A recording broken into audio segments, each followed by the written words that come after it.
finanziamento del 5 per 1000 ci ha consentito di sviluppare un filone di ricerca legato allo studio delle patologie psichiatriche. Tali patologie sono correlate ad alterazioni durante il neurosviluppo e sono determinate da errate o non correttamente funzionanti connessioni degli interneuroni GABAergici nelle aree cerebrali. Gli interneuroni GABAergici li possiamo immaginare come delle autostrade che modulano la corretta interazione tra le diverse aree cerebrali. Pertanto lo studio tra i fattori ambientali determinati da stress, in particolare nel nostro studio ci siamo incentrati sui fattori di stress precedenti alla nascita, hanno implicazioni con fattori genetici che si sa e si è stato dimostrato essere correlati a patologie di tipo psichiatrico. Grazie al 5 per 1000 è stato possibile investigare come la patologia ipertensiva eserciti un danno d'organo cerebrale e danneggi le funzioni cognitive dei pazienti ipertesi.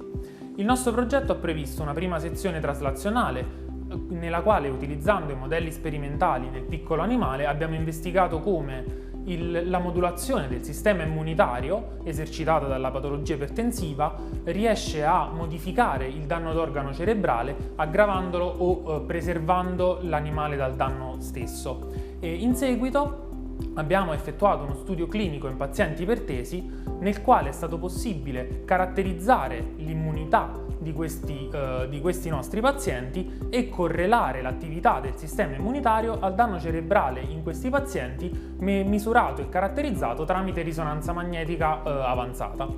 Con la ricerca 5 per 1000 in questo istituto Neuromed noi sviluppiamo da alcuni anni un importante progetto che è mirato alla caratterizzazione di meccanismi molecolari che spiegano l'ictus. L'ictus è una patologia molto frequente nella popolazione generale, è spesso associata all'ipertensione arteriosa, ma abbiamo anche capito che a parte l'ipertensione arteriosa è spiegata da meccanismi esterni, meccanismi genetici. Noi siamo impegnati nell'identificazione di questi meccanismi genetico-molecolari. L'utilità sarà quella di sviluppare nuovi approcci preventivi e terapeutici che ne consentano un migliore trattamento. Grazie ai fondi per il 5 per 1000 al Neuromed stiamo approfondendo il ruolo dei virus nella sclerosi multipla. È un tema particolarmente attuale considerata l'attuale pandemia.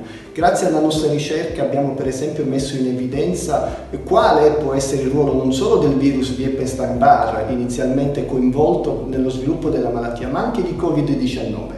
Abbiamo per esempio messo in evidenza il ruolo del virus nell'innescare risposte infiammatorie nella sclerosi multipla e stiamo studiando anche il ruolo potenziale dei vaccini nei pazienti con sclerosi multipla. I nostri pazienti seguono trattamenti prolungati per molti anni con farmaci potenzialmente in grado di interferire con le risposte immunitarie ed era pertanto importante capire se questo in qualche modo avrebbe compromesso la risposta vaccinale. I nostri studi ci fanno vedere invece che questo per fortuna non accade, ma abbiamo potuto raggiungere queste conoscenze proprio grazie ai finanziamenti al Neuromed.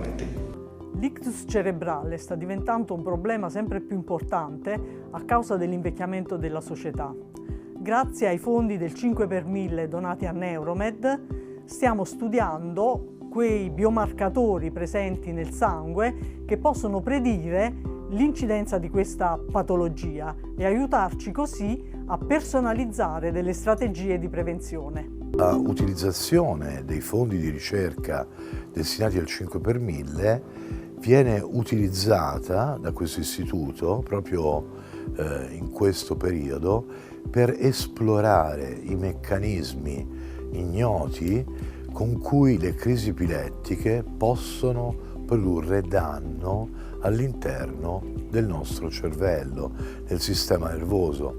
In che modo in particolare certe aree del sistema nervoso cambiano modo di funzionare in seguito a queste crisi epilettiche.